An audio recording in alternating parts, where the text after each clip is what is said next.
ये आप देख रहे हैं कई मकान डूबे पड़े हैं। बहुत ही बुरी स्थिति है। राहत व बचाव कार्य स्थानीय पुलिस, जल पुलिस, एसडीआरएफ की सभी टीमें लगी हैं और सकुशल निकाला जा रहा है सबको।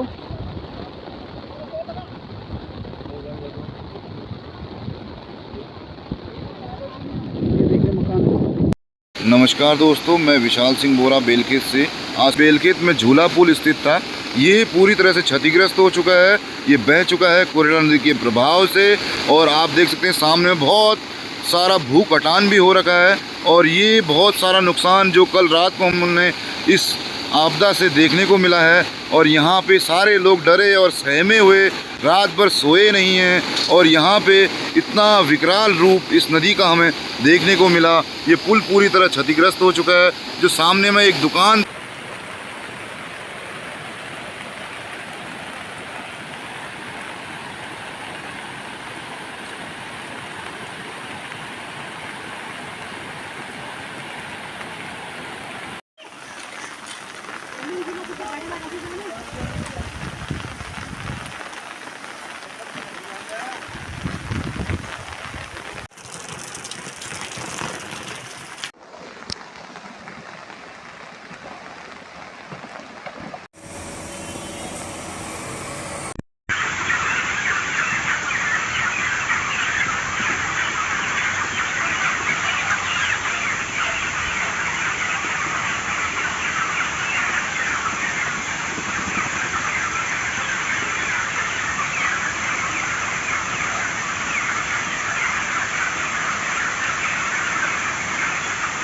नमस्कार, मैं चंद्रशेखर जोशी।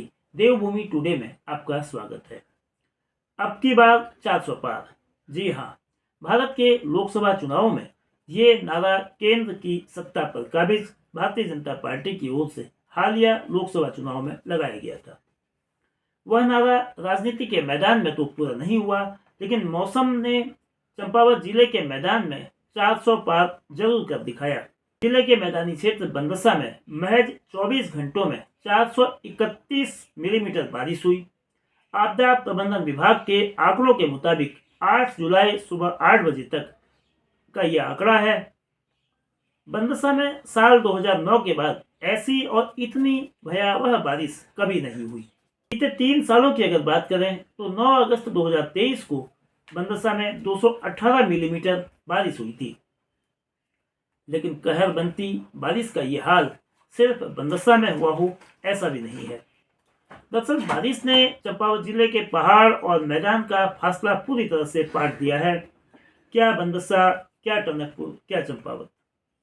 मैदान के ही टनकपुर में 209 मिलीमीटर से अधिक बारिश हुई तो पहाड़ी क्षेत्र चंपावत में भी 224 मिलीमीटर बारिश पिछले 24 घंटे में दर्ज हुई। चंपावत में पिछले 3 दिन यानी कि 6 जुलाई से आज 8 जुलाई तक बारिश का आंकड़ा 534 मिलीमीटर हो गया है, जबकि जुलाई के अब तक के 8 दिनों में यह आंकड़ा 652 मिलीमीटर तक पहुंच गया है। मूसलाधार बारिश ने भारी तबाही मचाई है। सड़कों पर पहियों का जाम होना तो मानो अब कोई चौंकाने वाली बात नहीं रह गई है। टनकपुर पिथौरागढ़ राष्ट्रीय राजमार्ग को भले ही 2 सीमांत जिलों चंपावत और पिथौरागढ़ की लाइफलाइन कहा जाता हो, लेकिन ये लाइफलाइन 5 जुलाई से टूट चुकी है। जरूर बीच में 2 बार कुछ घंटों के लिए ये सड़क खुली, लेकिन वह भी फंसे वाहनों को निकालने के लिए।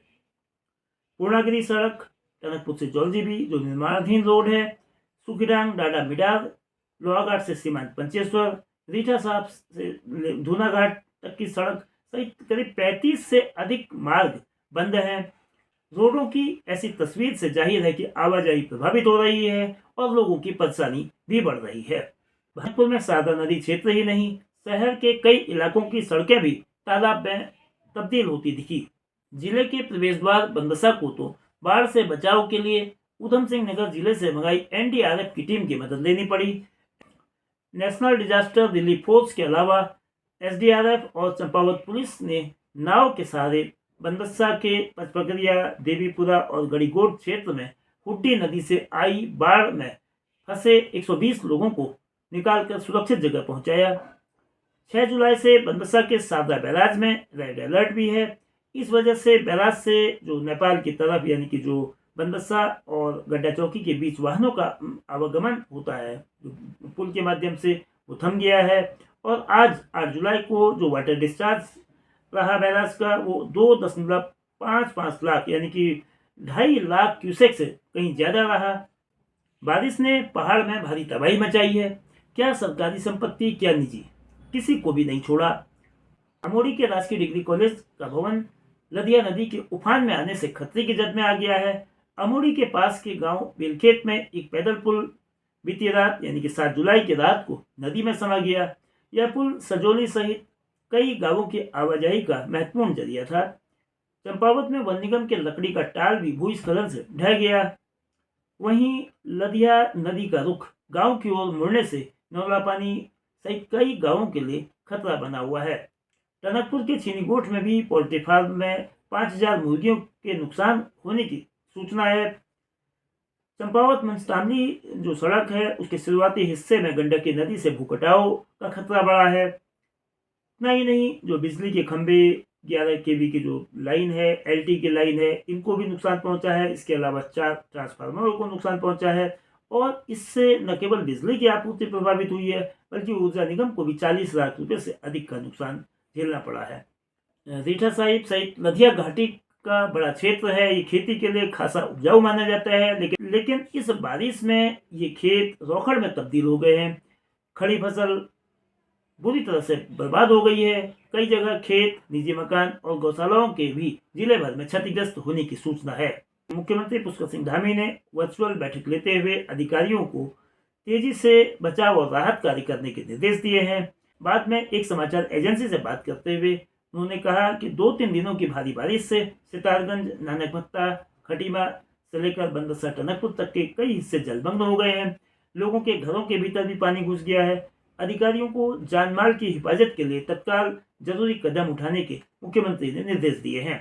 फंसे लोगों को सुरक्षित जगह पहुंचाने से लेकर गर्भवती महिलाओं, छोटे बच्चों के लिए सभी जरूरी इंतजाम करने की भी हिदायत दी गई है।